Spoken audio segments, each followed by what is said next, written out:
Israel bombs Lebanon. Trump or Kamala reading the signs. Women on cargo ships. What could possibly go wrong? These stories and more, the Monica Perez Show starts now. And if you hate commercials, then you can sign up for the premium feed on iTunes.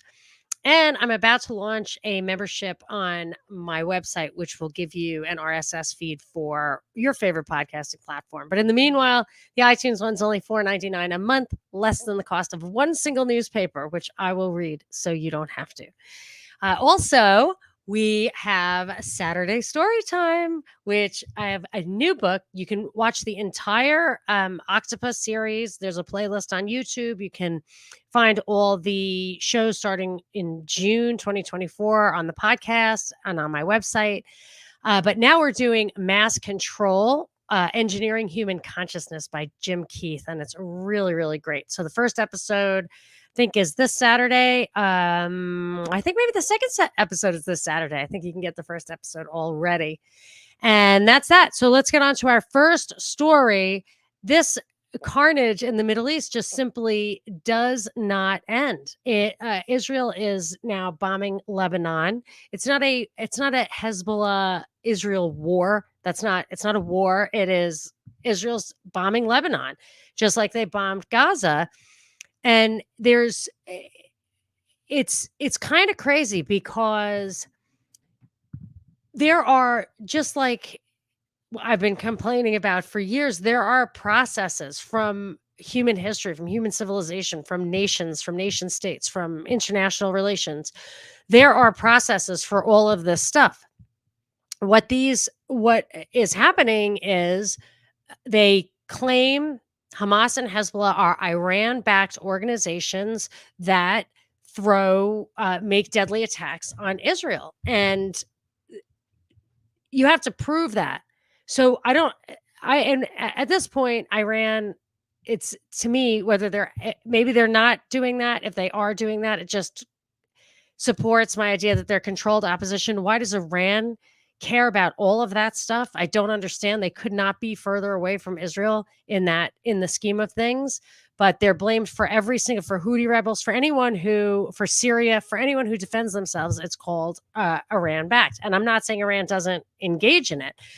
I'm just saying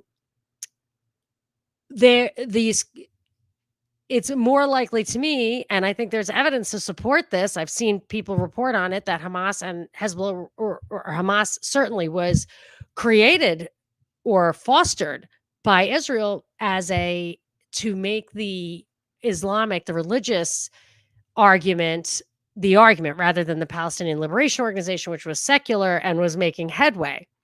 And actually, I talked to Guido Preparati yesterday about his book, Phantasmagoria. And there was this subtitle is The Spectacle of 9/11 and the War on Terror. But he has another subtitle, which is On the Theatrics of Terrorism, the Unreality of Islamism, and Anglo-America's Hidden Agenda. His argument is that entire space is just, it was created by the British Empire 100 years ago, which I think we can confirm with the Sykes-Picot Agreement, and that it's still that way. So all of this stuff, I talked to him yesterday. You can find that on YouTube. I'm going to put it in the feed next week. He doesn't actually know, the end game here of all of this destruction over there.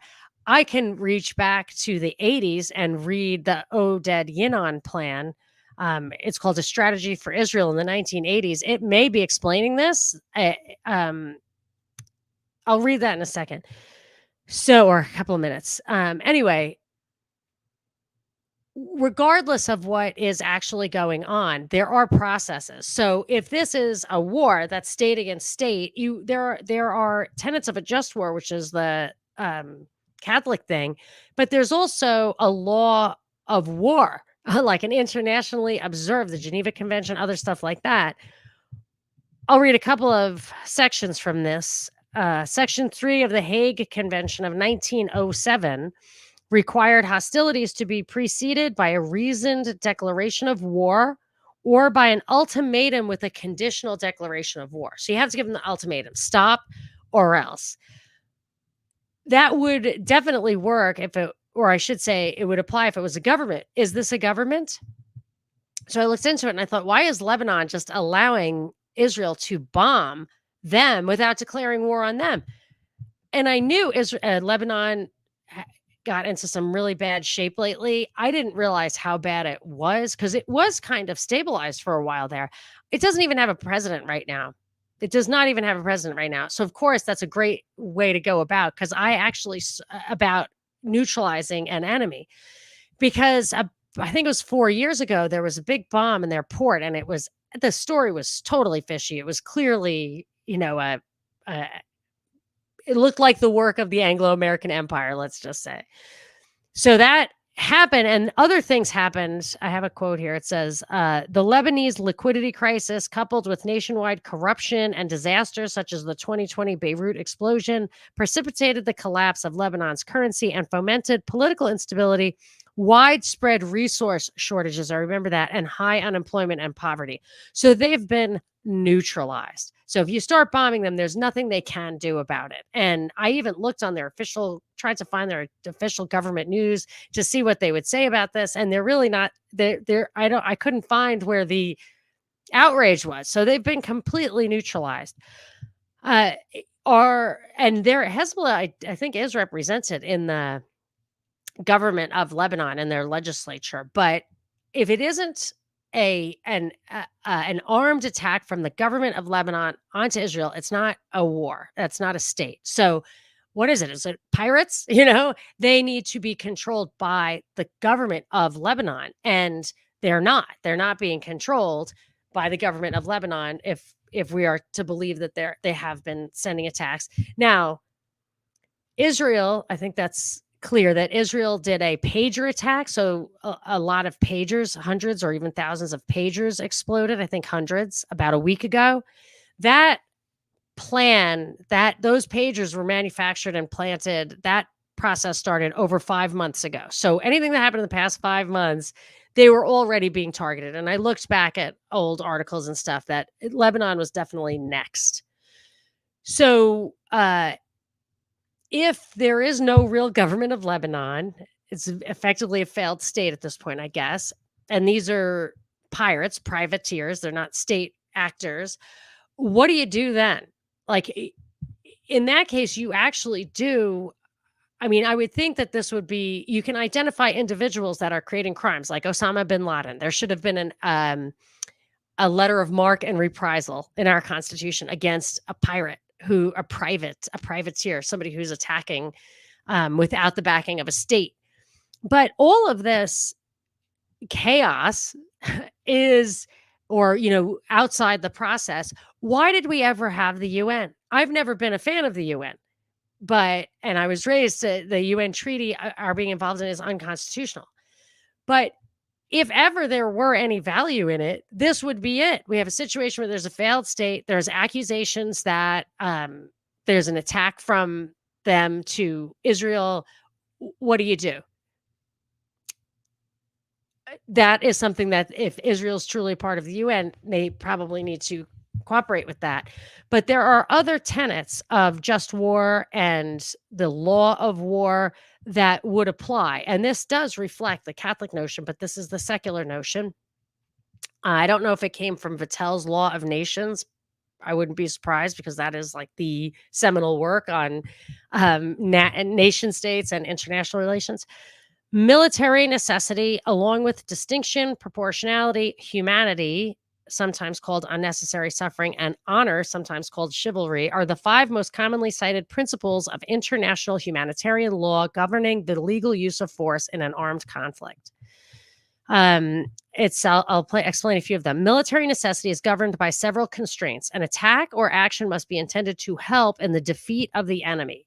It must be an attack on a legitimate military objective, and the harm caused to protective civilians or civilian property must be proportional and not excessive in relation to the concrete and direct military advantage anticipated. So this is the kind of thing you would want, there would be a kind of post-mortem to assess that. And if you hold people accountable for that kind of thing, it can be a deterrent for violating these laws. But again, We've paid so much money to the UN. We've sacrificed so much to them. They do the sustainability stuff. They do all the things that are kind of plotting world government. And then when there is something legit, if they were to add value, this would be it, and they don't. All right, distinction is a principle under international humanitarian law governing the legal use of force in an armed conflict, whereby belligerents must distinguish between combatants and protected civilians. I mean, that's the problem in Gaza, is that they just say, well, Hamas is somewhere in there. There are tunnels underneath all these buildings, so we're just going to blow them all up, and regardless of who's there. And that leads me to the third one I want to identify. Proportionality is a principle under international humanitarian law governing the legal use of force in an armed conflict, whereby belligerents must make sure that the harm caused to protected civilians or civilian property is not excessive in relation to the concrete and direct military advantage expected by an attack on a legitimate military objective. So they're not doing any of these things. I think we know why, because it isn't about neutralizing this threat. It's about something else. And it looks to me like it's about land.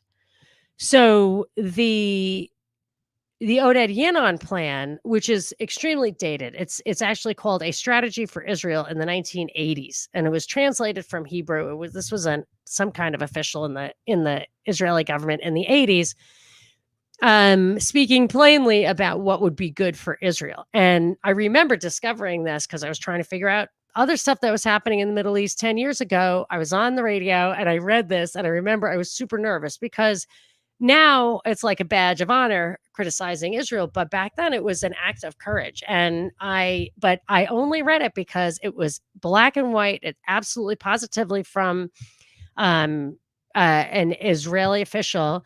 It was internal. Israel doesn't own it, says this guy didn't have the authority to implement it, but it's like a think tank. It's like when Cass Sunstein and Adrian Vermeule invented cognitive infiltration to disturb conspiracy theories, and Cass Sunstein became Obama's information czar. It's not necessarily official policy, but you're asking this guy for his opinion, or he has the authority to give his opinion.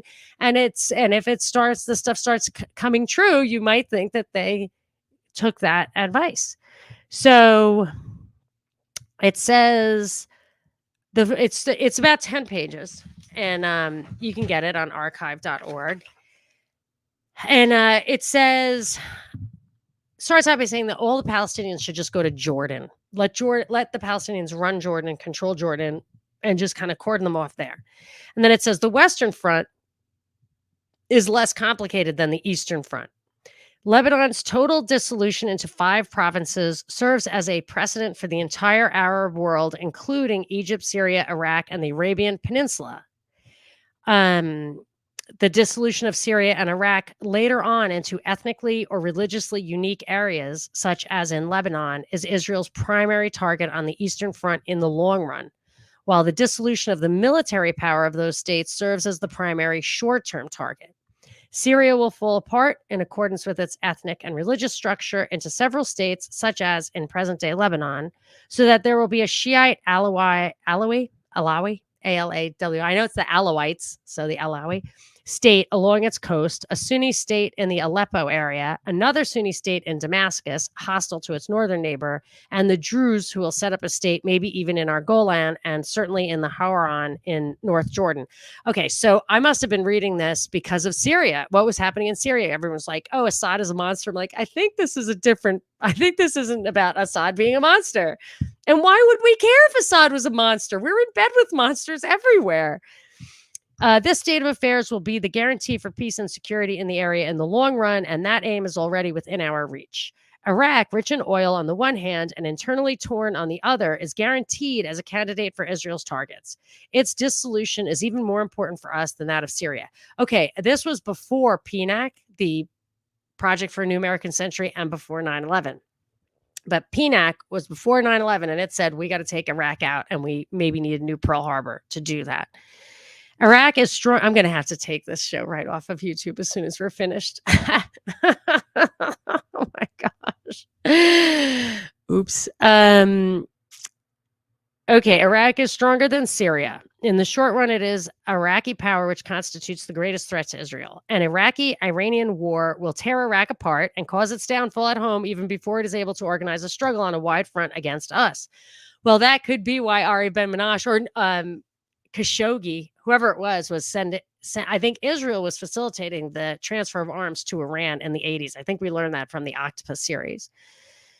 Um, Every kind of inter-Arab confrontation will assist us in the short run and will shorten the way to the more important aim of breaking up Iraq into denominations as in Syria and in Lebanon. So they talk about Iraq, Iran, Syria, Lebanon, and the Sinai Peninsula, Jordan for the Palestinians. Now, Guido, so this looks like it's all about Israel. Guido, who I was talking to yesterday, he says the entire Middle East has been, of course, we said with Sykes-Picot, a British project. And the clip I'm going to play. So this is the Oded Yinon plan in the 80s, Iraq, Iran, Syria, Lebanon, Sinai Peninsula. But I have one that maybe is more to Guido's point as my closing clip today. So for the punchline, stay tuned. Anyway, and so I only went back to that because Netanyahu is urging the Lebanese people who live in the places on the border where they're bombing to evacuate. They should abandon the land. And that's what they were saying to the people in Gaza as well. They were going in and out of, they're like, oh, all run to this side of the country. And then we're going to bomb where you just left. And then, oh, we're bombing there. So you better leave there too. It's definitely, it seems to be the same thing that's happening. And it looks to me like it's about land. I don't know what else it could possibly be about. Now, here's a big problem is that the U.S. is supplying Israel. Not only do they continue to supply them with, well, I was listening to a couple of things. I was listening to CNN. Leon Panetta was on CNN, and he was saying that this is a much wider war. These guys are going to just have to tire themselves out. Both sides are just going to have to burn themselves out. There's really no way to get them to come to the table until they both kind of get it out of their system. It's really awful. That's probably the clip I should have played. I don't know where it is right now. I think it's going to be in my show notes though on monicaperezshow.com. And he says, there might be no restraints. And then Jake Tapper says, well, I mean, Israel has to be at its limits. And Leon Panetta's like, yeah, maybe, but this is, I don't know about that. But then I'm looking and we're supplying Israel. We're supplying them with the materiel. And now we're sending more troops over there. I'll tell you about that in a second. But the stuff they were talking about, Tapper and Panetta, Syria, Yemen, Gaza, Lebanon, they're both just saying, it's all about Iran. It's all about Iran. I can't, it's not even logical. I just don't even understand that. And of course, these guys are saying if we just have internal strife, it'll be much easier for us if they all attack each other. Then I heard on Fox, I think it was a British guy, I was just listening, and he said that the UN Secretary General's comment, we don't want another Gaza, is shameful. That's what he said. He said it was shameful. So I guess they want another Gaza. So, but yeah, we're going in there. Pentagon is sending more troops. It says U.S. sends additional forces to the Middle East as tensions soar. This was from Reuters. The Pentagon says, out of an abundance of caution, we are sending a small number of additional U.S. military personnel forward to augment our forces that are already in the region. The secretary made clear, I guess he's talking about the defense secretary, made clear that the United States remains postured to protect U.S. forces and personnel and determined to deter any regional actors from exploiting the situation or expanding the conflict. And my first thought was we're there to hold people's arms while they get punched in the face.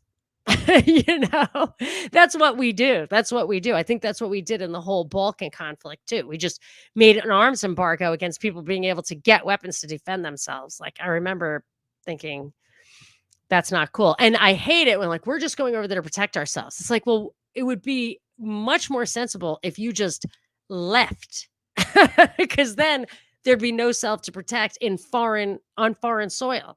I mean, that's the thing. None of this, when it comes to us and Israel, or I don't know about other allies, certainly us. American exceptionalism means we are an exception to the law of nations, to the laws of sovereignty. And we should not be over there. We should get out, because then we would not have our guys in danger. But as soon as we have a cause for action, we're going to say us being there was no excuse for them, for our guys getting caught in the crossfire. It's awful. Anyway, apparently there are 40,000 U.S. military resources and or troops in the Middle East. So I was looking, and I thought it was. I actually think that what they call them private contractors, our mercenaries, outnumber our soldiers. So I looked that up, and let me see. This is a different quote. It says, all right, so no, I looked that up, and it says that there are 50% more private contractors than there are soldiers. So if there's 40,000 soldiers, that would indicate that there were 60,000 private contractors. So that's 100,000 soldiers over there. And at the peak in Iraq, we had 170 soldiers over there. And given how we have drones and other non-soldier weapons and style now, like, my guess is that that's a stronger force, or it could be as a more effective force over there. So I don't think we know the true scope of how much we are already in this thing, but that's I mean, it's escalating, obviously, and I just cannot see the Democrats being the ones to take responsibility for the Anglo-American empire uh having a more obvious presence over there. That's why I think that's a Trump thing.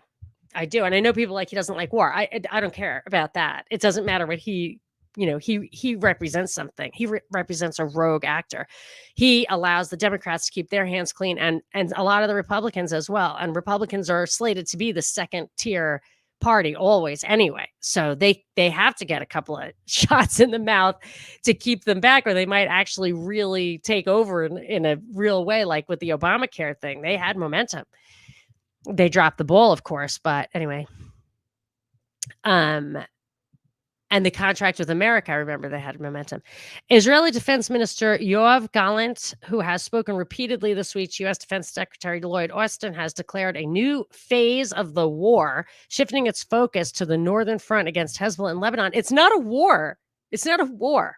War is between two countries.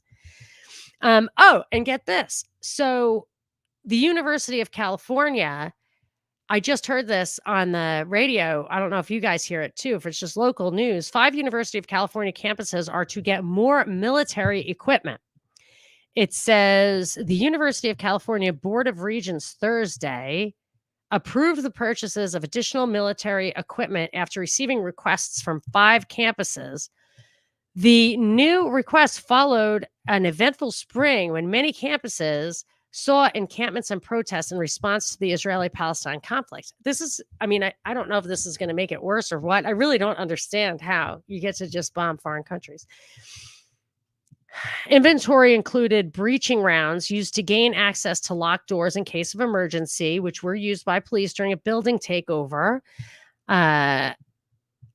Accepted inventory also include a bomb robot, distraction devices, a portable speaker called a long-range acoustic device, and other tools, including kinetic energy, pepper spray, and tear gas. And the board says, you got to wait, because I'm reading all these articles. I'm like, it doesn't sound that bad. Doesn't sound that bad. It says, according to the board, all these tools are meant to provide officers with the ability to de-escalate or overcome self-destructive, dangerous, or combative individuals without having to resort to deadly force. Some campuses are also requesting drones. So I dug into this a little bit, and there's a law out here where the police on the University of California campuses have to every year give an accounting of their inventory to the Board of Regents, and then they get to ask for more. So it's like, okay, well, then there must be an accounting of their inventory somewhere. So they're just talking about the more that they're getting. Well, I don't even know if this is comprehensive, the more that they're getting.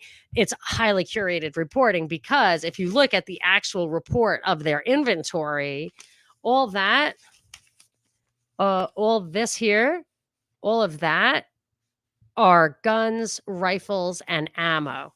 It's They have at least 250,000 rounds of ammo right now. So I'm trying to think about, how many campuses this covers. They're only talking about 5 campuses.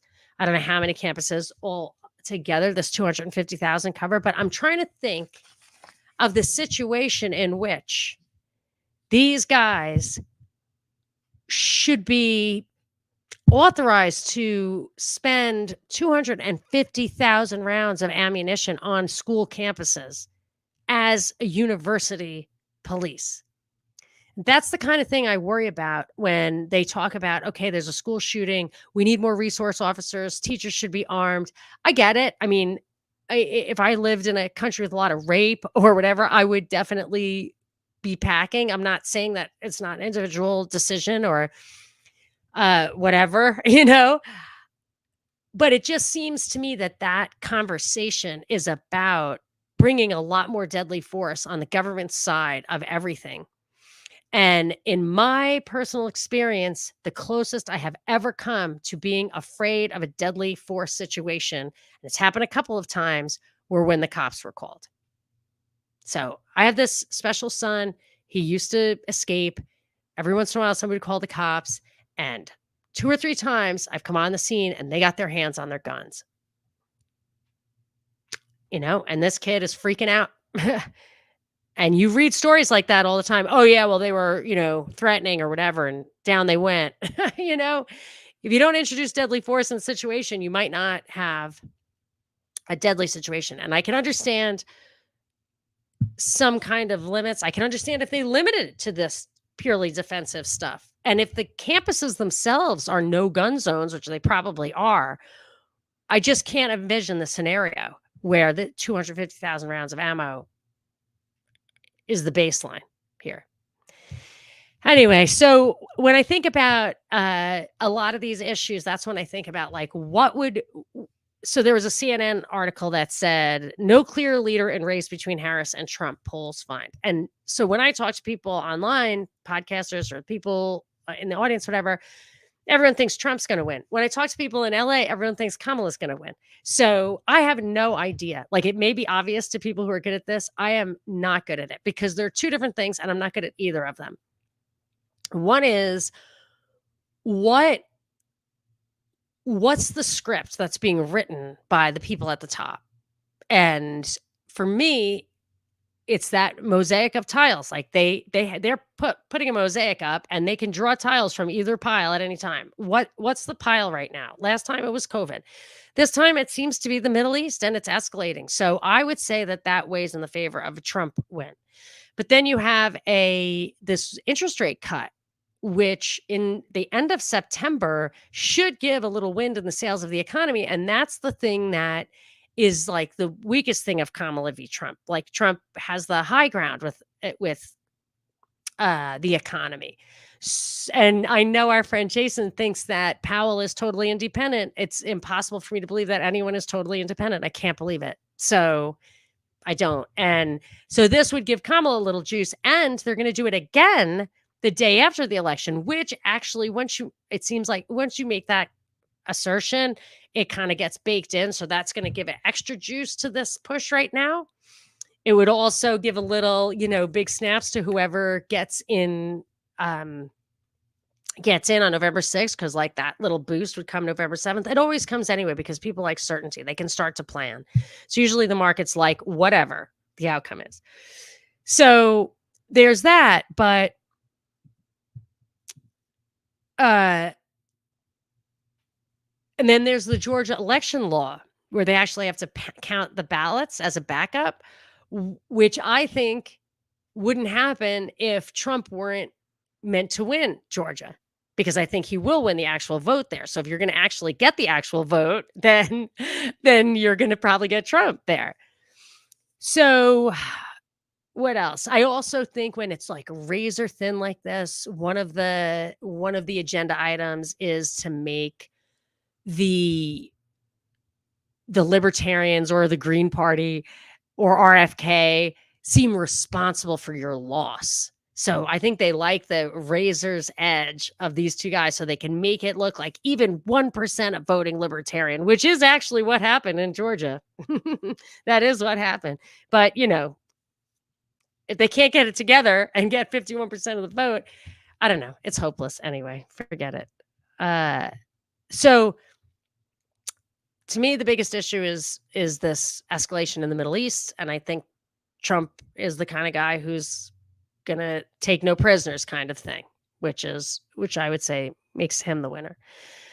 Does anyone think that the election isn't totally controlled? That there's any chance that at the very top tier of the conspiracy, the decision has not already been made? I think there's a chance that they're like, either one. We could work with either one. That's what Tragedy and Hope says. Either one. But okay, so let's get to some comments. And I had a couple of more stories. I don't know if I'll get to both of them, but we can chat. This kind of a day, this kind of a story, it really sucks the life force out of me.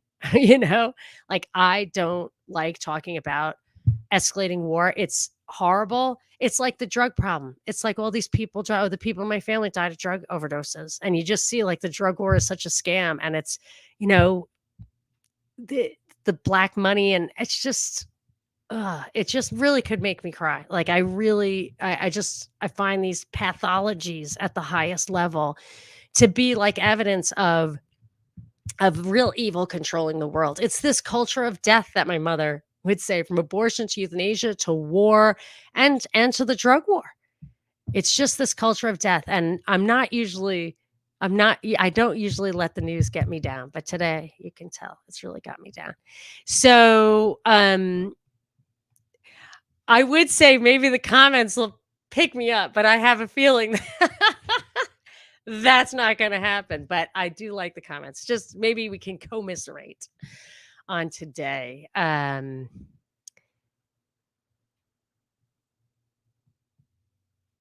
This season of WW whatever sucks. Correct, James. However, the Octopus series was great. Thank you. Oh, yeah, Frightening Me. I hate UNESCO. Founded by Julian Huxley. But don't bomb Baalbek, please. Frightening Me says the Octopus series was great. Well, people can listen to that now, but I think Mass Control is going to be quite good.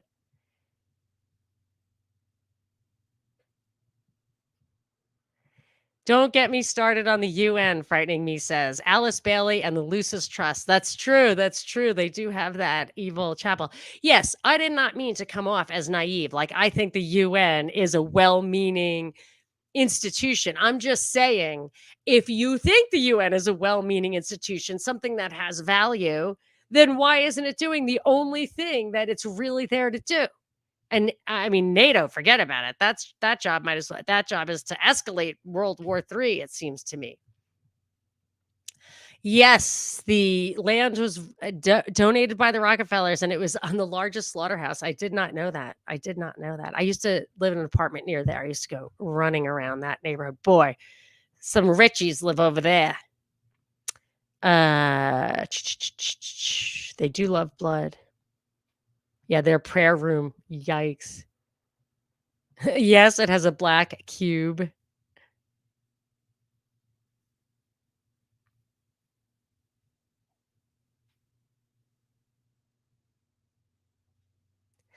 The document. Are you asking about this document? I found it in archive.com. It's called A Strategy for Israel in the 1980s by Oded Yinon. Yinon.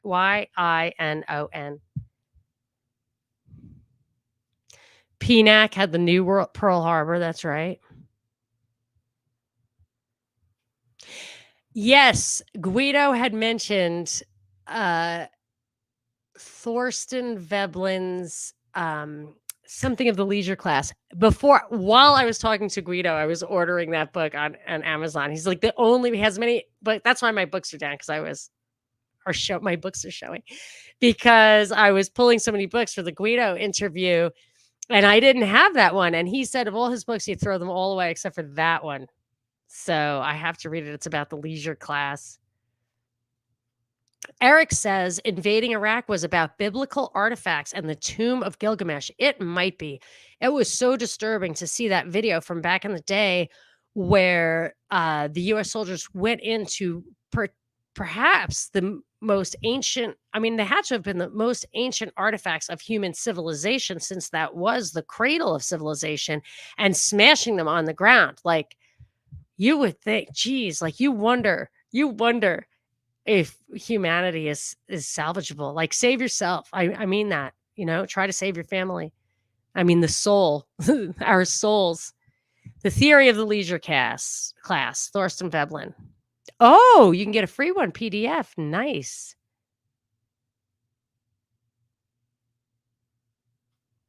Yes. Michael, bravo. Bravo. This taboo must be ripped open.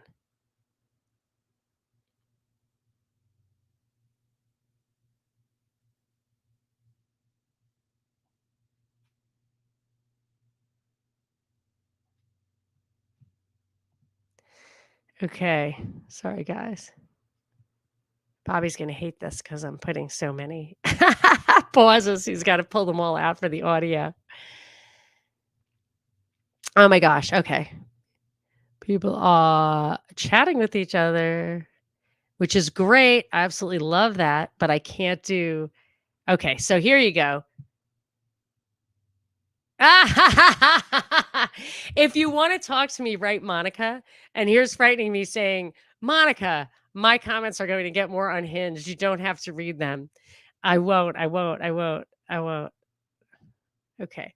So let's get to a couple of more stories, and then the pièce de résistance of the dirty hands of the Anglo-American establishment, and the words of one of its icons. That will be the closing clip. All right. So I actually have two little stories here I can probably squeeze in. One, this is annoying to me. This was on the front page of the Wall Street Journal. Cargo ships where sexual assault is a problem and prosecution is rare. And then if you go to the website to get the article, which I do for the links, the fuller title, the subtitle is "The Coast Guard Can Charge but Not Prosecute Sexual Predators on Merchant Ships." So first of all, I'm like, is this really a front page story with all the crap that's going on in the world right now? And I had a lot of it actually infuriated me. It was so stupid. And I'm going to I'm going to talk about it, because if they're going to put it on the front page, then I'm going to say how stupid it is. However, that reminded me of something that used to really bother me when I was on the radio. So some things were good. I got calls from people who disagreed with me, and calls from the really diverse community in Atlanta, which blew up all the BS media talking points about how people think about, when they generalize about people based on their race, what their opinions are going to be. Totally blew that up night and day, which is probably as much of a reason I had to go as any. But one thing that really bothered me was it was a caller driven show. So I would want to stimulate calls. And there was no way to get people to call if they didn't kind of think if they didn't already have an opinion about what you were talking about. And in order for them to have an opinion, they had to be informed of it. And the only way they were informed, these were radio listeners. These are people who are going to work. They're listening to the radio. They're getting their news in the morning and the night orally through their ears in the car. So if it's not on the radio, they are really not going to be that versed in it. And this was the neoconservative station where Rush Limbaugh was. In my time slot, Monday to Friday, I was on Saturday. So these are Rush listeners. They were only going to hear, and I didn't mind disagreeing, which I always did basically. Or as I said about Rush, like half the time I disagree with him and the other half the time he's lying. But he was still the best radio host ever. Like, his technique, he was the best. He was the first and the best. So I couldn't, if I were going to, I could talk about something. I could, and I did sometimes, but I would have to be ready to talk for 3 hours straight, because people were not going to call. I wouldn't be able to vet the other side of the issue. So I ended up, for the most part, just talking about subjects that were already in the news. And it was so hobbling. It was so debilitating, because it gave them the power of curating what we were talking about. And that power is a tremendous power. And the good thing about podcasts, the proliferation of podcasts is it's kind of like crowdsourcing where people can talk about really dig into anything you want. Like you can go to iTunes and type in probably any subject and find a deep dive on it. That isn't a mainstream take. So I don't like letting the Wall Street Journal dictate. However, for me, I think my special ability is to take propaganda and find the BS in it and explain it to you so you're not falling for it. I am a kind of 30,000-foot person. Um, so that's actually the main reason I want to talk about this because I feel like it's such a weird example of them setting what we're talking about. But what bothered me is they're talking about allegations of sexual abuse on basically merchant ships. So it's kind of okay on U.S. Navy ships and Coast Guard ships, although not great. They've had some cases where I don't know if anyone's even been convicted, but the guys have to quit. They have to quit and never work in the industry again because of these allegations. And I really feel like you need your day in court. One of the guys is actually named by name in this article, and his accuser's name is Hope Hicks. What a weird name to come up twice. Like it's not the same Hope Hicks that was in I think the Trump administration. Anyway, so it goes on to say that like 1.3%, yeah, it says of the 1.9 million merchant seafarers operating about 74,000 vessels, 1.3% are women. 1.3% of women. This is a man's world for good reasons. For good reasons. They're strong. They can pee over the side of a boat. They can't get pregnant, but mostly they're strong. And I mean, it would be like having so I'm reading this thing and I'm thinking, I'm not sure it's necessary to change the entire world of merchant shipping so that women can be safe on like a floating, it's like having women in a men's prison. Like it needs to be safe for female inmates to be in a men's prison. It's like, no, that's not safe. It's not going to be safe. You do not want to put them. And it even says like it's kind of tricky because if someone does get like raped or molested or whatever, harassed, they're in the middle of the ocean, they might not get to shore for a really long time. And that guy's there. Yes, it's crazy. I love men. I love men, but they can be they can be animals, and being on a ship is gonna make it worse. And the kind of guy who's gonna do that, the kind of brawny. So I'm thinking, well, maybe there's a reason that this is a historically male industry, like exclusively. And I thought, do they have like any quotas for hiring women onto these things? Is this like a manufactured problem? And I found 2 or 3 times in this article, it's like, we have a goal of having, I mean, really crazy stuff. Like, we want, yeah, it says Congress passed a law to strengthen oversight in 2022 in ocean shipping. The industry's main regulator mandated new training programs for seafarers. Ship owners have made it easier to report allegations and tried to boost the share of female workers. I mean, I guess that's supposed to sound like females are going to protect you. I don't think so. I don't know how you survive. And if you're the female in charge, like, how do you even survive with being the whistleblower? The way you survive, because I was in investment banking, I was in my entering class of 40 bankers, only 2 of us were women. You don't go in there being the rat. I mean, I'm not saying you shouldn't rat. I'm just saying, like, that's not the solution. So they had another thing where there's like a US law that says there have to be cameras outside of all the bedrooms, with sound. I'm like, that's creepy and gross, like, and weird. And I'm not even 100% sure it's going to make a difference. Cause I've ever see that Vegas shooting video, whole lot of videos. They're like, okay, cameras off. And they turn their chest cams off. I mean, if you can turn it off when you're going to commit a crime, or you can throw the stuff away and say, oh, the camera was off, that's not going to work either. I mean, whatever. Another place it says,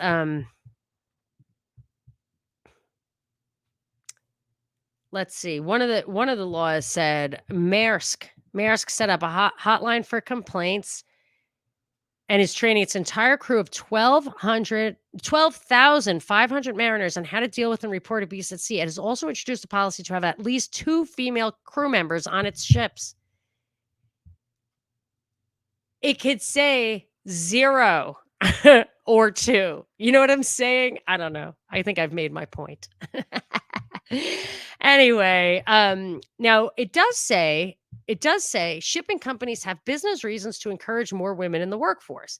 The BIMCO report, I don't know what that is, said the industry needed to boost recruitment and training to avoid a shortage of officers by 2026. If that is truly the case, if women are the best solution to their hiring problems, then they will figure it out. Crimes are crimes. You report crimes, you prosecute crimes. Yes, they should do that. But all these policies that encourage females to be there, encourage surveillance, all of that stuff, to me, it can have many, many motives, including eliminating human beings from these ships altogether, because it's, untenable. So maybe setting up DEI issues for future supply chain shortages. I don't know. But an article like this on the front page of the Wall Street Journal isn't there for no reason. So there we go. Airplane stuff. We can talk about that. We talk about that plenty. But anyway, scary airplane stuff on the newspaper today, too. GPS, like false alarms of fake GPS signals fill cockpits, posing new air safety risks. It doesn't seem that scary to me. I think it's very clear they're trying to scare us. I think when they had a Boeing whistleblower and then he lost his life, killed himself or whatever, that was to scare the crap out of people. Then they had an app coming out that see if your flight is a Boeing so you can cancel it, change your plane. They're just going to completely redo not only air travel, but our mobility. The era of maximizing human mobility, I think, is coming to an end. And this is one example of how they're going to do that. All right. So here's the clip. You're probably going to, shoot. I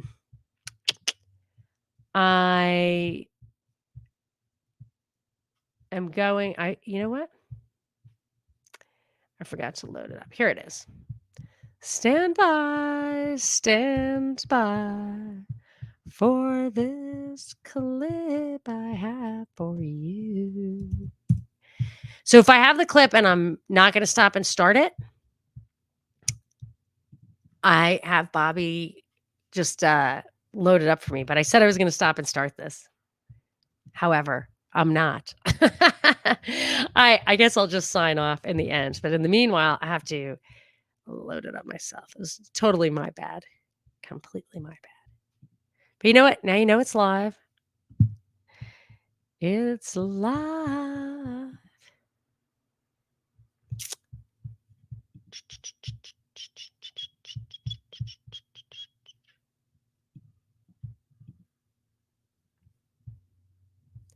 All right. I hope this works.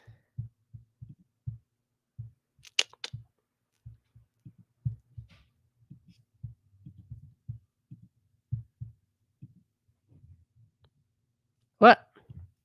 Can you hear that?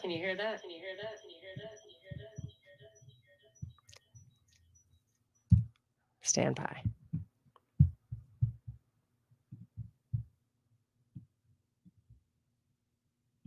About 10 days after 9/11, I went through the Pentagon and I saw Secretary Rumsfeld and Deputy Secretary Wolfowitz. I went downstairs just to say hello to some of the people on the Joint Staff who used to work for me. And one of the generals called me in. He said, "Sir, you got to come in. You got to come in and talk to me a second." I said, "Well, you're too busy." He said, "No." He says, "We've made the decision. We're going to war with Iraq." This was on or about the 20th of September. I said, "We're going to war with Iraq. Why?" He said, "I don't know." He said, "I guess they don't know what else to do." So I said, "Well, did they find some information connecting Saddam to Al-Qaeda?" He said, No. He says, "There's nothing new that way. They just made the decision to go to war with Iraq." He said, "I guess it's like we don't know what to do about terrorists, but we've got a good military and we can take down governments." And he said, "I guess if If the only tool you have is a hammer, every problem has to look like a nail. So I came back to see him a few weeks later, and by that time we were bombing in Afghanistan. I said, "Are we still going to war with Iraq?" And he said, "Oh, it's worse than that." He said, he reached over on his desk, he picked up a piece of paper, and he said, I just got this down from upstairs, meaning the Secretary of Defense's office today, and he said, "This is a memo that describes how we're going to take out 7 countries in 5 years, starting with Iraq and then Syria, Lebanon, Libya, Somalia, Sudan, and finishing off Iran." So I actually did want to comment on that because 2 things. One is the way he was talking, it's just this is no grand plan. We're just going to invade 7 countries because we got nothing else to do. Do you have any ideas? Should we have a party instead? I don't know. I mean, it's ridiculous. Of course it's not, because they had nothing else to do. They don't know what else to do. Gee, we're scratching our head. That's fucking ridiculous. So there's that. And think about the places that he said. I mean, the countries that he cited, I don't know where I wrote it down, so I'm just going to remember. They were Syria, Lebanon, Libya, Afghanistan, Somalia, Sudan, Iran, and Iraq. That's 8. Yes, Iraq, Iran, Syria, Lebanon, Sudan, Libya, and Somalia. So those are the ones. Sudan, Libya, and Somalia are the ones in Africa. Iraq, Iran, Syria, and Lebanon are the ones in the Middle East. And let's go back and see what it said in the Oded Yinon plan: Iran, Iraq, Syria, and Lebanon. So it's certainly the empire is involved. Does the tail wag the dog? Does the dog wag the tail? I don't know. I would say the dog wags the tail. That's what I think is the truth. But does it really matter? I mean, it just doesn't seem to matter. There's no way around it. So, as my mother said, and I actually think if we all did this, it would work. I think if 7 billion prayers went up to heaven, heartfelt prayers for world peace, I believe that energy would actually work. So I will leave you now, and I will literally take some time right after the show. And if the thousands of people who listen will also do it, maybe that'll bring a little peace somewhere. So pray for peace. Goodbye. Thank you for coming.